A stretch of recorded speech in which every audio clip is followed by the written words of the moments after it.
Hello, everyone. Welcome to a special edition of the Live Ones. It is the beginning of our series of the 2022 college football previews. With the Stanley Cup playoffs over, we're in that bit of a sports dead zone where there's nothing going on but baseball. But not to worry, we are just a month or so away from training camps and preseasons for football teams all over the country. And with that in mind, it's time to, just fill the summer void with a preview of my personal favorite time of the year, which is college football season. Week 0 is very early this year, as Labor Day is as well. It comes to us on August 27th, just 5 weeks away. It's time to repeat the tradition of last year. It was so much fun. We're going to do in-depth breakdowns of the 10 Division I NCAA conferences, recap their 21 season, take a look at what's new this year, who the players are to watch, and how they're likely to do in the year to come. But before we get to those, I'd be remiss if I didn't do a video that was just recapping the incredible behind-the-scenes period that was the last 12 months, 2021, leading into some of the things that have happened in the past month or so. I said it all season long last year in terms of a single year whose events changed the landscape of the sports of the college sports world forever. 2021 may go down as the single most impactful year ever. It certainly has the potential to be. We just don't know what's going to ultimately come out of everything that's happened. But I think of single years that changed everything about this sport. I think maybe 1992 was maybe the only year that can come close. All that stemmed from a single event, the NCAA's rule that conferences had to have 12 teams to be able to host an official championship game. That directly led to the rush for major conferences to sign independent schools. Decades of schools who were members of conferences leaving for other conferences, the end of the Southwest Conference and the WAC, and the foundation of the Big 12 and the Mountain West. That was one event. That can't hold a candle to everything that's happened this past year, this past 12 months in the world of college football. Let's just review. The action started before the season even started, all the way up to the United States Supreme Court. The Alston case that was decided last June ruled that the NCAA had no authority to limit education-related non-cash compensation for athletes. The whole sports world was abuzz. I mean, would this open the door to college athletes finally being able to get paid, or at least share in the ludicrous amount of money that college sports bring in terms of TV advertising revenue, ticket sales, and merchandise? And as a preventative measure, for the first time in its history, the NCAA just basically divided the baby down the middle and declared that all NCAA athletes could negotiate deals for financial compensation for their name, image, and likeness. Universities still couldn't outright pay them, but they could entice them to their schools by helping them out with deals to cash in on their fame. There is simply no underestimating how big this is ultimately going to be. This will allow schools who aren't among the elite programs in a particular sport to attract talent they normally would have no chance at landing. We saw it almost immediately when the nation's top-ranked high school recruit defensive back, Travis Hunter, shocked the world. He flipped his commitment from Florida State to the much smaller historically black college, Jackson State, reportedly inking over $1 million in name, image, and likeness deals with J5 Coffee and Barstool Sports. Now we're seeing a 21st century gold rush, an upended apple cart that's making a lot of the old head coaches of the elite programs very, very upset. Nick Saban. Sorry.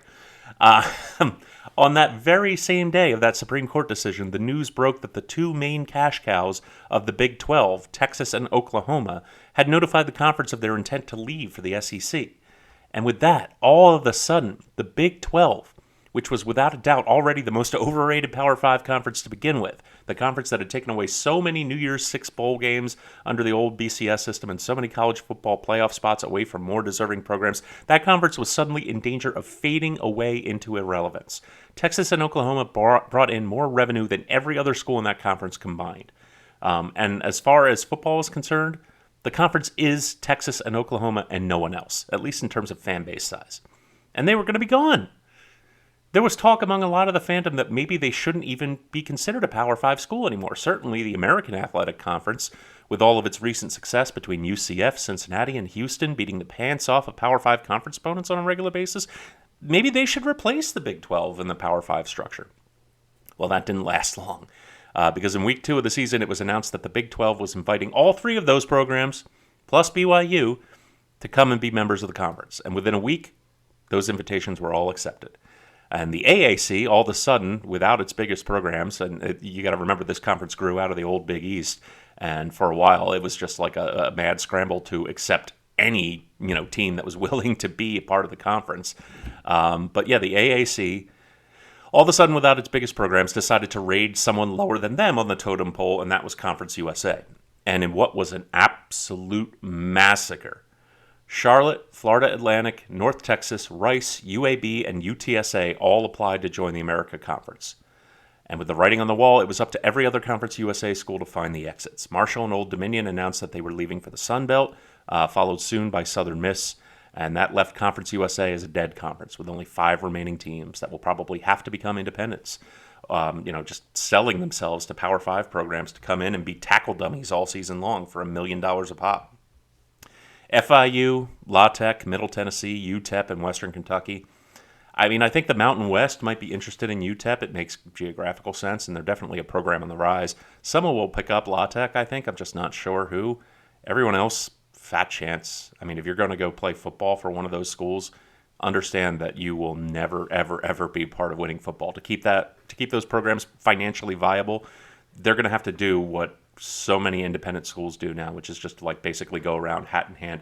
Hey, if you pay us $1 million, we'll come and you can beat up on us 63-0, and that of course will fund the the athletics departments of those schools. So great, if that's your role in life, more power to you. But I would never want to go play football at one of those schools. The Sun Belt, as we said, is ascending and becoming a player that can't be ignored anymore. Coastal Carolina and Louisiana both started the season ranked. First time a team from that conference ever has. And both schools ended the season ranked higher than when they started. The Chants finished 11-2, beat Kansas again, and won an insane shootout of a Cure Bowl against the MAC champion Northern Illinois. And they finished number 14 in the country when all was said and done. Grayson McCall finished with the highest quarterback rating ever recorded in college football history. The Raging Cajuns went 13-1, their only loss coming on the road to Texas. They won the Sun Belt, absolutely spanked Marshall in a New Orleans Bowl where they clearly deserved a better opponent, and they finished number 16 in the country. You now have 3 genuine, consistently nationally competitive football programs in that conference between those 2 teams and Appalachian State. Reminds me a little bit of when the American Conference was first starting to make noise about 5 years ago, when Houston, Temple, UCF, and Cincinnati all started getting hot right around the same time. Now they're being joined by some new schools. We'll get new matchups every year. Keep your eye on the Sun Belt. This is going to be a conference to watch. And finally, that all culminated just a couple of weeks ago. I know I'm cheating because it wasn't 2021, but you know what? It isn't the 22 season just yet, so it counts. With the news that UCLA and USC have announced that they're leaving the Pac-12 for the Big Ten, marking a massive escalation in the arms race and just making the Big Ten the first true major national conference in college sports. I know the SEC is going to have things to say about it. They'll say that their programs are, when put together, even though they're not geographically national, constitute just a powerhouse of a conference with a national reach in terms of recruiting.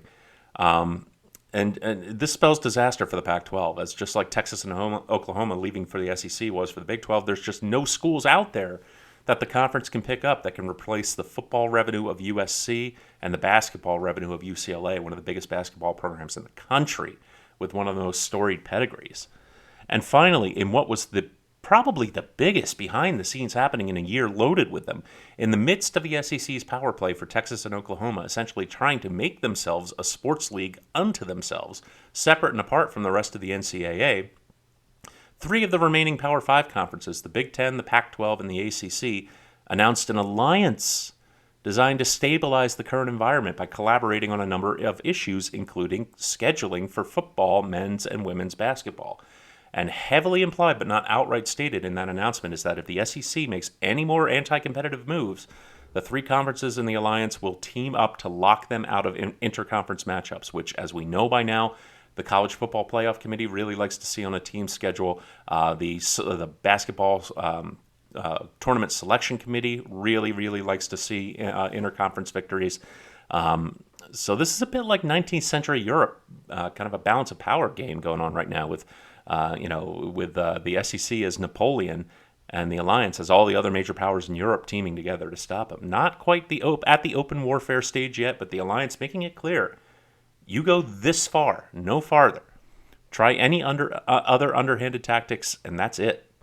And it's also curious that this is all coalescing around media contracts in sports as well, with the SEC and its SEC network being under the umbrella of Disney and ESPN, the Big Ten and its Big Ten network being under the umbrella of Fox, and the ACC and the Pac-12 both having independent networks that are due for new media rights negotiations very soon. We're in a bona fide sports Cold War right now, and the entire landscape of the future of college football, college basketball, potentially everything else about college sports is at stake.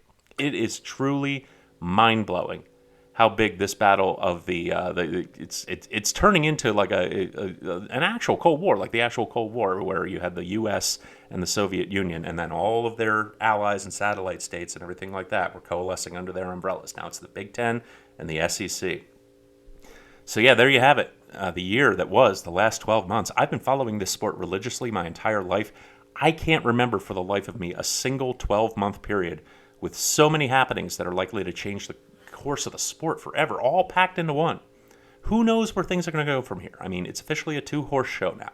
It's a race to keep the SEC from spreading around enough money to pick off the elite programs from the other conferences, allowing them to achieve what is obviously their goal and become a sort of super division, setting themselves up, up to be above what we now call the FBS. It's not like the NCAA would stop them. They bring in more money than any other conference by a country mile. And that's only going to get bigger now that Texas and Oklahoma are coming. They know where their bread is buttered. Hey, just check out how many times they've put both Alabama and Georgia in the college football playoffs. Even when, like that one time when Alabama was a 2-loss team and they put them in the playoffs. They know where their bread is buttered. They know where the fandom of college football is concentrated in America. And so now it's weird because it kind of looks like the Big Ten sensed what they were, where the writing was on the wall. They sensed what the SEC was trying to do, and the Big Ten says, well, the only way to stop them from doing this is to do it ourselves. And now we're going to raid the other conferences for their elite programs. And it's crazy. That's why the ACC, the Big 12, and the Pac-12 are clearly going to have to band together. I think what's the remnants of the Big 12 and the Pac-12 are basically going to have to reform the Southwest Conference. Pick the best of their programs, get the ACC in there. There's space definitely for a third quasi-national conference with programs like Clemson, like Florida State, Miami, like Oregon and Arizona as its flagships. Can that power structure hold together, and for how long? History has shown that where the ludicrous amounts of money is involved, people and organizations get more than a little cutthroat, and they have a whole lot of trouble working together. It's crazy. It's insane right now. Anyways, just felt it was appropriate to set the proper context before we get into our conference previews. I'll start them as soon as I can.